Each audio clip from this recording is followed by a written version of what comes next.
Di sebuah kerajaan yang jauh, hiduplah seorang raja yang bijak dan adil. Namun, kebijaksanaan raja itu membuatnya merasa kesepian karena tak banyak yang bisa menandingi pemikirannya. Suatu hari, raja memutuskan untuk mencari teman sebanding dalam kebijaksanaannya. Berita tentang kebijaksanaan raja pun mencapai kota Abu Nawas. Mendengar kabar tersebut, Abu Nawas yang penasaran dan penuh semangat, memutuskan untuk pergi ke kerajaan tersebut dan mencari tahu apakah raja tersebut benar-benar sebijak yang dikabarkan. Setelah Abu Nawas sampai di kerajaan, ia meminta audiensi dengan raja. Setelah diizinkan masuk, Abu Nawas dengan rendah hati bertanya kepada raja, "Saya mendengar kabar tentang kebijaksanaan Anda, oh raja. Namun, saya memiliki pertanyaan yang mungkin bisa menilai kebijaksanaan Anda. Bisakah Anda menjawabnya?"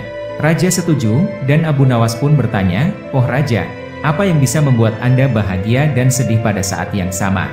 Raja terdiam sejenak, merenungkan pertanyaan Abu Nawas. Setelah beberapa saat, raja menjawab, "Saya pikir, jika saya dapat memecahkan masalah besar yang membebani kerajaan ini, itu akan membuat saya bahagia dan sedih karena masalah besar itu muncul dalam pertama kali."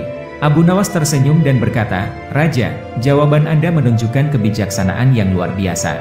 Namun, izinkan saya memberikan pandangan lain. Kebahagiaan sejati muncul ketika kita dapat berbagi kebahagiaan dengan orang lain, dan kesedihan yang sejati muncul ketika kita melihat orang yang kita cintai menderita. Jadi, kebahagiaan dan kesedihan bisa bersamaan dalam cinta dan kepedulian kita terhadap sesama." Raja terkejut mendengar jawaban Abu Nawas. Ia menyadari bahwa kebijaksanaan tidak hanya terletak pada pemecahan masalah, tetapi juga dalam cara kita berhubungan dengan orang lain.